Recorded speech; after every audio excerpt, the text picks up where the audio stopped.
Kannur corporation standing committee തെരഞ്ഞെടുപ്പിൽ യു.ഡി.എഫിലെ ഭിന്നത അതിരൂക്ഷം. കോൺഗ്രസുമായുള്ള ചർച്ചയിൽ നിന്നും ലീഗ് ഇറങ്ങിപ്പോയി. മുഴുവൻ സ്റ്റാൻഡിംഗ് കമ്മിറ്റി ചെയർപേഴ്സൺ സ്ഥാനങ്ങളും കോൺഗ്രസ് എടുത്തോ എന്ന് പറഞ്ഞാണ് ലീഗ് ചർച്ചയിൽ നിന്നും ഇറങ്ങിപ്പോയത്. ഈ വാർത്തയുടെ വിശദാംശങ്ങളുമായി മനോജ് മയിൽ ചേർന്നു. മനോജ്, എന്തൊക്കെയാണ് ഏറ്റവും പുതിയ വിശദാംശങ്ങൾ? വിനോദ്, കണ്ണൂർ കോർപ്പറേഷനിൽ യു.ഡി.എഫിൻ്റെ സംഘടനാ സംവിധാനം ആകെ തകർന്ന നിലയിലേക്കാണ് കാര്യങ്ങൾ നീങ്ങുന്നത്. സ്റ്റാൻഡിംഗ് കമ്മിറ്റി ചെയർമാൻമാരെ നിശ്ചയിക്കുന്നതിനുള്ള ചർച്ചയിൽ നിന്നും ലീഗ് നേതാക്കൾ ഇറങ്ങിപ്പോയി. കടുത്ത തീരുമാനങ്ങളോടെയാണ് ലീഗിൻ്റെ ഈ ഇറങ്ങിപ്പോക്ക്. കണ്ണൂർ DCC ഓഫീസിലാണ് ഇന്ന് കോൺഗ്രസ് ലീഗ് ചർച്ച വച്ചിരുന്നത്. അതിൽ നിന്നാണ് ഈ ലീഗ് നേതാക്കൾ ഇറങ്ങിപ്പോയത്. 7 സ്റ്റാൻഡിംഗ് കമ്മിറ്റി ചെയർമാൻ സ്ഥാനങ്ങളും നിങ്ങൾ തന്നെ എടുത്തോളൂ എന്ന് കോൺഗ്രസ് നേതാക്കളോട് പറഞ്ഞുകൊണ്ടാണ് ഈ DCC ഓഫീസിൽ നിന്നും ലീഗ് ജില്ലാ president advocate Abdul Kareem Cheleri, general secretary KT Sahadulla, deputy mayor KP Thahir, ജില്ലാ നേതാക്കളായ TA തങ്ങൾ, MP മുഹമ്മദ് അലി എന്നിവർ ഇറങ്ങിപ്പോയത്. K സുധാകരൻ MPയുടെ നേതൃത്വത്തിലാണ് ഈ ചർച്ച നടന്നത്. DCC president advocate Martin George, advocate TO Mohanan, mayor advocate P Indira, Rijil Makkutty തുടങ്ങിയ നേതാക്കളാണ് കോൺഗ്രസിൻ്റെ ഭാഗത്തു നിന്നും ഈ ചർച്ചയിൽ പങ്കെടുത്തത്. ഈ കഴിഞ്ഞ തവണ ധനകാര്യം അടക്കം 3 സ്റ്റാൻഡിംഗ് കമ്മിറ്റി ചെയർമാൻ സ്ഥാനങ്ങളാണ് ലീഗിന് ഉണ്ടായിരുന്നത്. ഇത്തവണ ഒന്ന് അധികം വേണമെന്ന് ലീഗ് ആവശ്യപ്പെട്ടു. ഇത് തരാൻ കഴിയില്ല എന്ന കർശന നിലപാടാണ് ഈ ചർച്ചയിൽ കോൺഗ്രസ് സ്വീകരിച്ചത്. സ്റ്റാൻഡിംഗ് കമ്മിറ്റി അധ്യക്ഷന്മാരെ തീരുമാനിച്ചു കഴിഞ്ഞു എന്നും ഇനി മാറ്റാൻ കഴിയില്ല എന്നുമാണ് കോൺഗ്രസിൻ്റെ നിലപാട്. കോൺഗ്രസ് തീരുമാനിച്ച സ്റ്റാൻഡിംഗ് കമ്മിറ്റി അധ്യക്ഷന്മാരുടെ പേരുവിവരം ഇങ്ങനെയാണ്: പൊതുമരാമത്ത് റിജിൽ മാക്കുറ്റി, ആരോഗ്യം ശ്രീജ മഠത്തിൽ, വിദ്യാഭ്യാസം അഡ്വക്കേറ്റ് സോന ജയറാം, വികസനം advocate Lisha Deepak, tax appeal T Pradeepan എന്നിവരെയാണ് കോൺഗ്രസ് നിശ്ചയിച്ചിട്ടുള്ളത്. 2 സ്റ്റാൻഡിംഗ് കമ്മിറ്റി അധ്യക്ഷന്മാർ മാത്രമായി തങ്ങൾക്ക് വേണ്ട എന്നും മുഴുവൻ കോൺഗ്രസ് എടുത്തോളൂ എന്നുമാണ് ലീഗ് ഈ ചർച്ചയിൽ വ്യക്തമാക്കിയിട്ടുള്ളത്.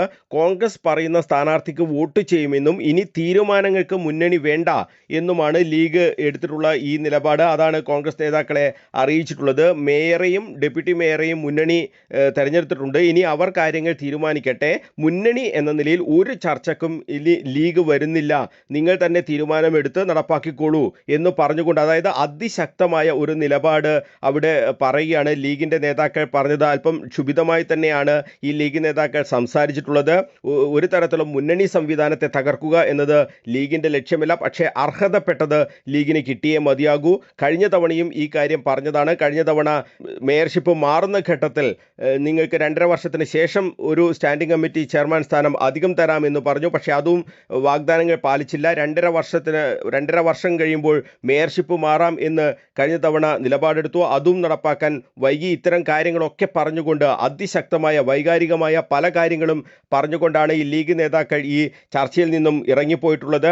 എന്തായാലും വലിയ രീതിയിലുള്ള ഒരു പ്രതിസന്ധി ഉടലെടുക്കുകയാണ് കണ്ണൂരിലെ കോൺഗ്രസിൽ. കണ്ണൂരിലെ UDFിൽ വലിയ രീതിയിലുള്ള പ്രശ്നങ്ങൾ, പ്രതിസന്ധി ഉണ്ടാവുകയാണ്. ഈ 5 അംഗങ്ങൾക്ക് ഒരു സ്റ്റാൻഡിംഗ് കമ്മിറ്റി എന്ന നില വേണം എന്നാണ് ലീഗിൻ്റെ നിലപാട്. ഡെപ്യൂട്ടി മേയർക്ക് ഉള്ള ചുമതല എന്നുള്ള രീതിയിലാണ് ധനകാര്യ സ്റ്റാൻഡിംഗ് കമ്മിറ്റി ഉള്ളത്. അതൊരു സ്റ്റാൻഡിംഗ് കമ്മിറ്റി ചെയർമാൻ സ്ഥാനമായി കണക്കാക്കാൻ കഴിയില്ല. ഒരു വലിയ രീതിയിലുള്ള ഒരു അന്തരം ഇവിടെ വന്നിട്ടുണ്ട്. ലീഗ് നേതാക്കൾ, ലീഗിൻ്റെ അണികൾ ഇത് വലിയ രീതിയിൽ ചർച്ച ചെയ്യുന്നുണ്ട്.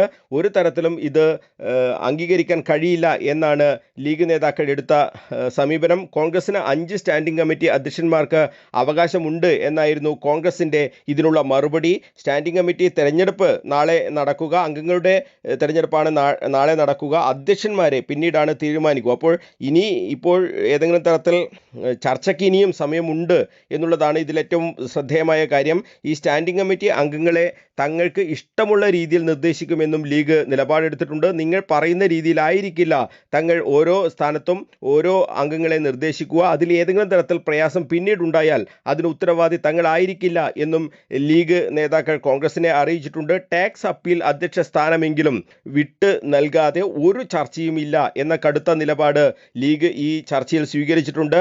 ഒറ്റ സ്റ്റാൻഡിംഗ് കമ്മിറ്റി അധ്യക്ഷ സ്ഥാനവും ഏറ്റെടുക്കില്ല എന്ന ലീഗ് നിലപാട് വലിയ രീതിയിലാണ് ഈ കോൺഗ്രസിനെ വെട്ടിലാക്കാൻ പോകുന്നത്.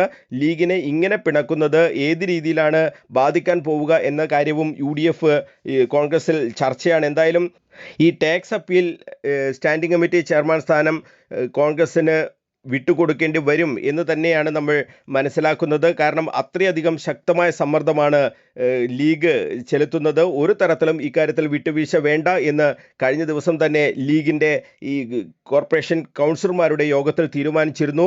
വേണ്ടി വന്നാൽ ഒറ്റയ്ക്ക് മത്സരിക്കുക എന്നൊരു തീരുമാനമായിരുന്നു അന്നുണ്ടായിരുന്നത്. പക്ഷേ അത് മുന്നണി സംവിധാനത്തെ ആകെ തകർക്കും എന്നുള്ളത് കൊണ്ട് തന്നെ അത്തരമൊരു തീരുമാനം വേണ്ട, എല്ലാ സ്ഥാനങ്ങളും എല്ലാ അധ്യക്ഷ സ്ഥാനങ്ങളും കോൺഗ്രസ് എടുക്കട്ടെ, തങ്ങൾ മാറി നിന്നുകൊള്ളാം എന്നുള്ള ഒരു നിലപാട് അതുതന്നെ ഒരു മുന്നണി സംവിധാനം തകരുന്നു എന്നുള്ളതിൻ്റെ ഒരു ലക്ഷണമായി നമുക്ക് വിലയിരുത്താൻ കഴിയും. എന്തായാലും വലിയ ഒരു പ്രതിസന്ധിയാണ് ഈ സ്റ്റാൻഡിംഗ് കമ്മിറ്റി അധ്യക്ഷന്മാരുടെ തെരഞ്ഞെടുപ്പുമായി ബന്ധപ്പെട്ട് ഇപ്പോൾ UDF സംഭവിച്ചുകൊണ്ടിരിക്കുന്നത്. വിനോദ്.